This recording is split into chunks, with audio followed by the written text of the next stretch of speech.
आपण जी भाजी करणार आहे ना, ती जगात सगळ्यात चविष्ट आणि पौष्टिक अशी भाजी करणार आहे बरं का. आणि तीही अगदी वेगळ्या पद्धतीनं. तर ही आहे मोहरीची पानांची भाजी. हे बघा, ही मोहरीची पानं आहेत, याला असे काटे आहेत बरं का, हाताला बारीक टोचतात. आणि तुम्ही बघू शकता, हे मोहरीचं फूल आहे. तर या मोहरीच्या पानांची महाराष्ट्रीयन पद्धतीनं पौष्टिक आणि चविष्ट अशी भाजी तयार करूया. तर आता ही भाजी मला जेवढी आवश्यक आहे ना, तेवढी म्हणजे अगदी एक मुठभर अशी कोवळी पानं बघून मी निवडून घेतली.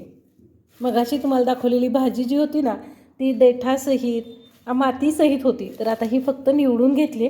याच्यामध्ये पाणी घालूया आणि भाजी स्वच्छ अशी धुवून घेऊया. आता ही मोहरीची पानं आहेत ना, ती जराशी चवीला उग्र असतात किंवा कडसर असतात, म्हणून त्यामध्ये आपण इथं मेथी वापरणार आहोत. अगदी एक मुठभरच मेथी निवडून घेतली. मेथी जर का नसेल ना, तर काय करायचं हे पुढं जाऊन मी तुम्हाला सांगते. आणि त्यानंतर इथं निवडून घेतलेला चाकवत. तर या तीनही पौष्टिक हिवाळ्यामध्ये मिळणाऱ्या भाज्या आपण आता स्वच्छ अशा धुवून घेऊयात. आणि याची चव तुम्ही एकदा फक्त घेऊन बघा, मग तुम्हाला कळेल केवढी मस्त आणि चविष्ट अशी ही भाजी तयार होते. आता या धुतलेल्या भाज्या ज्या आहेत ना, त्या 2 ते 3 पाण्याने स्वच्छ धुवून घ्यायच्या बरं का. आणि नंतर अशा चाळणीवरती निथळत ठेवायच्या. आता ही मेथीची भाजी. खरं तर आपल्याला ही मोहरीची भाजी करायची, त्यामुळे मोहरीच्या भाजीचं प्रमाण नेहमी जास्त ठेवा आणि त्यापेक्षा थोडीशी कमी मेथीची भाजी घ्यायची आणि थोडी कमी चाकवताची भाजी घ्यायची. तर स्वच्छ धुवून निथळून अशा या भाज्या आपण आता चिरून घेऊया. तर आता या भाजीमध्ये घालण्यासाठी आपण इथं हिरव्या मिरच्या स्वच्छ धुवून बारीक तुकडे करून घेऊयात. आधी हिरव्या मिरच्या चिरून घेऊयात. तुम्हाला जेवढं तिखट आवडत असेल ना, तेवढ्या हिरव्या मिरच्या घ्यायच्या. आता ही धुतलेली भाजी जी आहे ती मी बारीक चिरून घेते. तोपर्यंत तुम्ही चॅनल सबस्क्राईब करून व्हिडिओला एक लाईक करा बरं का. कारण ही पौष्टिक आणि एकदम वेगळी अशी रेसिपी तुमची मैत्रीण दमयंती तुम्हाला दाखवते. आवडली ना? हो, मला माहिती आहे तुम्हाला ही चविष्ट मस्त अशी भाजी नक्की आवडणार आहे. ही भाजी आहे ना, शक्यतो महाराष्ट्रीयन घरांमध्ये केली जात नाही, त्यामुळे ही करायची पद्धत बऱ्याच जणांना माहिती नाही आहे.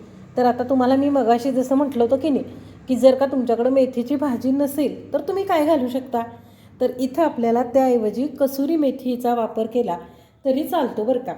तर आता या भाजीमध्ये चिरून घेतलेल्या मिरच्या घालूया, गरजेनुसार पाणी घालूया आणि भाजी छान मस्त अशी शिजवून घेऊयात. मंद आचेवरती 3 शिट्ट्या करून घ्यायच्या.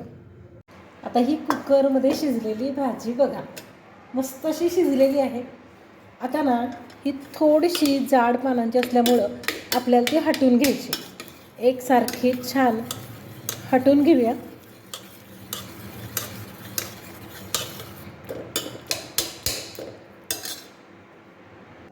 आता तुम्ही बघू शकता, भाजी हटून घेतल्यानंतर छान अशी मिळून आलेली आहे. थोडंसं पाणी आहे, पण हे नंतर शिजताना आटून जातं आणि भाजी छान मिळून येते. आता यामध्ये चवीनुसार मीठ घालून घेऊया आणि नंतर मक्याचं पीठ घालून घ्यायचं. मक्याचं पीठ नसेल ना, तर बेसन पिठाचा वापर केला तरीही चालेल. आणि नंतर अगदी 2 ते 3 चमचे ज्वारीचं पीठ घालायचं आणि हे सगळं साहित्य छान असं हटून घ्यायचं. मस्त या पिठाच्या गुठळ्या नाही राहिल्या पाहिजेत आणि भाजी मिळून आली पाहिजे, म्हणजे मग भाजी जी आहे ती चोथा पाणी होत नाही, एकसारखी मस्त अशी मिळून येते बरं का. आता याच्यासाठी जी फोडणी असते ना, ती एकदम वेगळी लागते बरं का. आता इथं मी अगदी अर्धा बारीक चिरलेला कांदा भाजीमध्ये घालून घेतला आहे. तर आता तुम्हाला म्हटल्याप्रमाणे या भाजीची फोडणी जी आहे ना, ती अगदी वेगळी आहे. का वेगळी आहे? तर आपण इथं याला तुपाची फोडणी करणार आहोत. आपण महाराष्ट्रीयन लोक आहे, महाराष्ट्रीयन लोकांच्या घरी सरसोचं तेल जास्ती वापरलं जात नाही. पण जर का तुमच्याकडे असेल ना, तर त्या तेलाचा वापर करा. नाही तर तुपाचा वापर करायचा. तर इथं मी तूप वापरलेलं आहे. आता हे तूप तापत आलं की त्यामध्ये या लसणाच्या पाकळ्या घालून घेऊया. अगदी अर्धा चमचा असं आपण याच्यामध्ये आलं घालून घेऊया. तर आता बघा मस्त अशी फोडणी तयार झाली आहे. यामध्ये ही भाजी घालून घेऊया आणि शिजवून घेऊया. फोडणी करायची पद्धत पूर्ण वेगळी आहे. याला जिरे, मोहरी, हिंग, हळद म्हणजे आपल्या महाराष्ट्रीयन पद्धतीचं काहीच लागत नाही. आता या भाजीला मस्त एक झाकण ठेवून दणकून वाफ काढून घेऊया. तर आपल्या महाराष्ट्रीयन पद्धतीनं मस्त गरमागरम अशी ही भाजी, पौष्टिक भाजी तयार आहे. ही तुम्ही भाकरीसोबत म्हणजे ज्वारीच्या भाकरीसोबत सुद्धा खाऊ शकता. शक्य असेल तर मक्याच्या रोटीसोबतसुद्धा खाऊन बघा. चविष्ट, पौष्टिक आणि मस्त अशी ही भाजी होते. व्हिडिओ आवडला तर व्हिडिओ लाईक करायला आणि चॅनल सबस्क्राईब करायला अजिबात विसरू नका.